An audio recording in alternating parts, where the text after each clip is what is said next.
사랑과 존중은 항상 함께 있다. 다른 사람들의 개성을 존중하자. 특히 자녀의 개성을 존중해야 한다. 머리를 기르려 하든 공부를 하지 않든 무슨 음식을 먹든 어떤 사고방식을 취하든 모두 아이가 선택할 몫이다. 그것은 그저 현재 그 아이들 모습의 일부일 뿐이다. 되도록이면 아이가 어릴 때부터 있는 그대로 받아줌으로써 사랑을 표현하자. 갓난아기라도 엄마 아빠가 자신을 존중하고 잘 이끌어주려 한다는 것을 보여주자. 그러한 것을 보고 자란 아이들은 책임감 있는 아이로 자랄 것이다. 아이가 안심하고 자유롭게 살게 해주자. 이렇게 자란 아이들은 더욱 빨리 성장하며 스스로 살아갈 준비를 갖추게 된다. 한번 결정을 내릴 때면 그 순간 알고 있는 모든 경험과 지식이 총동원된다. 따라서 일단 결정을 내리고 나면 우리는 스스로 최선의 결정을 내렸다고 여긴다. 일단 결정이 나면 우리는 결정을 후회하는 데 시간을 허비하지 않는다. 그렇기 때문에 다른 사람이 내린 결정도 최선으로 받아들여야 한다. 그들도 주어진 상황에서 최선의 결정을 내린 것이기 때문이다. 사랑하는 사람이 나와 다른 의견을 냈거나 적절치 않은 결정을 내렸다고 판단되면 무조건 내 의견을 밀어붙이지 말고 그들에게 도움이 될 정보를 주자. 그리고 이렇게 묻자. 그렇게 하는 게 좋을 것 같니? 그럼 한번 해보렴. 말할 때는 솔직하고 진심 어린 태도로 말해야 한다. 이런 말 한마디가 두 사람의 관계에 얼마나 영향을 끼치는지 아는가? 어린 시절 누가 이렇게 말해주면 기분이 얼마나 좋았던가? 엄마 아빠가 나를 이렇게 믿어주다니 정말 놀랍고 신났던가? 아이가 철이 없어 엄마 아빠를 시험하려고 말도 안 되는 일을 하겠다고 하더라도 이렇게 답하자. 그걸 그렇게 꼭 하고 싶니? 그럼 한번 해보렴. 솔직하고 진심 어린 태도로 말해야 한다. 아이는 모든 것이 자기에게 달려있다고 느끼면 깊이 생각하기 시작한다. 부모가 아이들 스스로 결정하게 해줄 때 아이들은 더 빨리 상식적으로 행동하기 시작한다. 여기서 개인적 영역의 의미를 분명히 밝히고 넘어가야겠다. 그만큼 중요하기 때문이다. 앞에서 말했던 다른 사람의 선택이나 의견을 존중한다 하더라도 이들이 우리의 영역까지 침범해 오는 것은 막아야 한다. 친구가 이렇게 말했다고 하자. 오늘 저녁 영화 보러 가자. 넌 어때? 그러나 이미 내게는 오늘 저녁 다른 일정이 잡혀 있다. 이런 경우에는 실제로 영화를 보고 싶은지의 여부와 상관없이 친구에게 이야기해야 한다. 미안해, 오늘 저녁 다른 약속이 있어. 혹은 오늘 저녁은 좀 내키지 않아. 이는 별로 어려운 일이 아니며 친구의 기분까지 내가 책임질 필요는 없다. 만일 친구와 영화를 보러 가고 싶고 그래서 이미 잡힌 다른 약속을 취소해야 한다면 신중하게 생각한 뒤 취소하면 된다. 무엇을 하든 막연한 기대를 품지 말고 어떻게 하는 것이 좋을지 생각한 뒤 결정하자. 남을 희생시켜 나의 행복을 추구하지 않도록 조심할 필요는 있지만 이왕이면 내 마음이 편한 쪽을 택하는 게 좋다. 그렇게 한다고 이기적인 사람이 되는 것은 아니다. 우리는 다른 사람들을 행복하게 만들어 주려고 이 세상에 태어난 것이 아니기 때문이다. 사람이 실망하는 경우는 자기가 바라는 것이 이루어지지 않았을 때임을 깨닫게 될 것이다.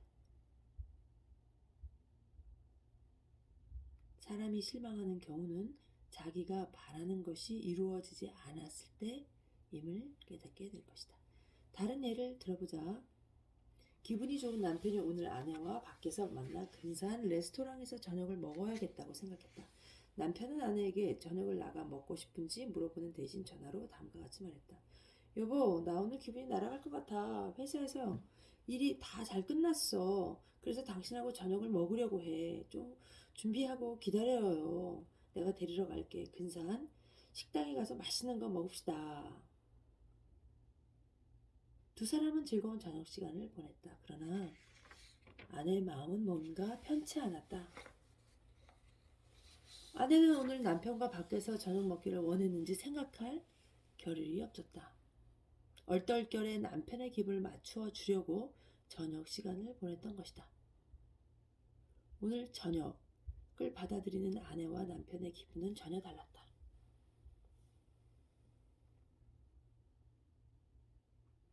두 사람이 집에 도착하자 남편은 아내에게 사랑을 나누고 싶어 했지만 아내는 그럴 기분이 아니었다. 남편은 실망한다. 자기의 기대에 어긋났기 때문이다. 그날 저녁 두 사람이 서로의 기분을 조금이라도 알아차렸다라면 그날 밤 더욱 유쾌하게 마무리할 수 있었을 것이다. 자, 같은 상황을 다르게 한번 전개해보자. 남편이 아내를 진심으로 사랑하고 아내의 뜻을 존중해 준다는 가정이다. 시작할게요. 여보, 나 오늘 기분이 정말 날아갈 것 같아. 회사의 일이 잘 되었어. 그런 의미에서 당신과 같이 축하하고 싶어. 혹시 오늘 저녁 식사 근사한 곳에서 먹지 않을래? 당신하고 같이 먹고 싶어.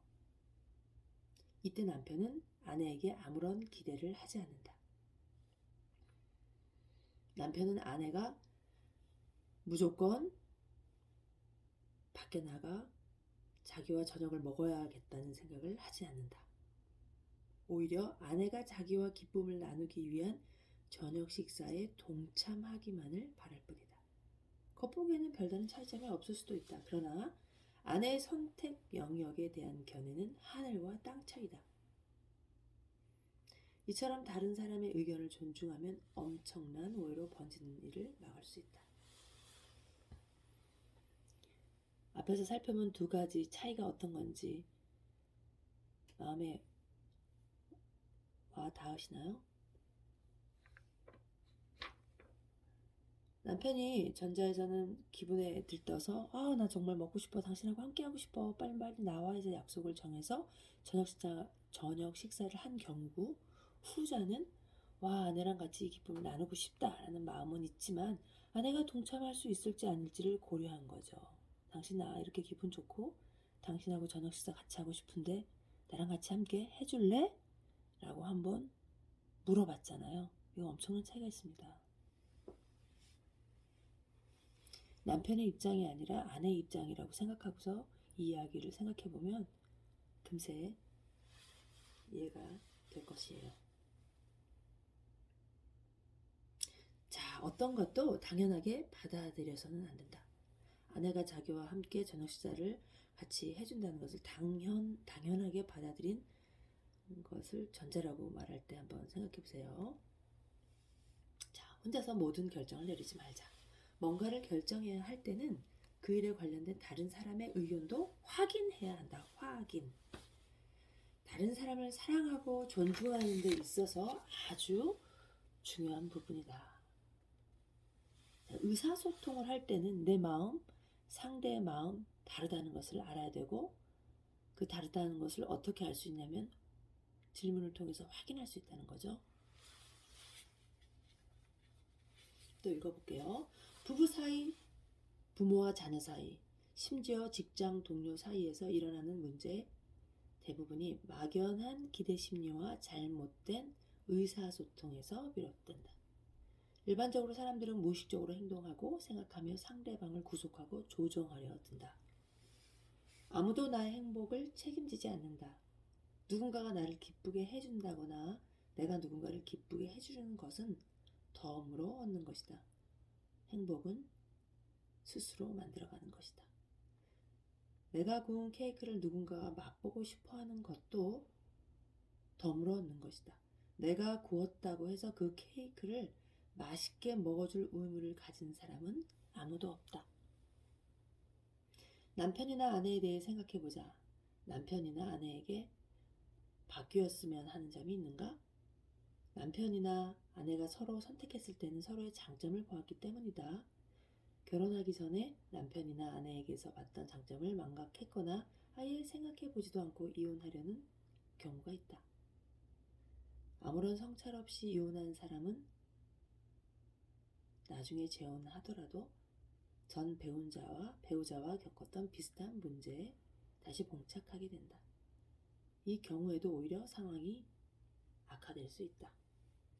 그렇다면 남편과 아내를 있는 그대로 인정하고 사랑하는 것이 현명한 부부의 자세가 아닐까?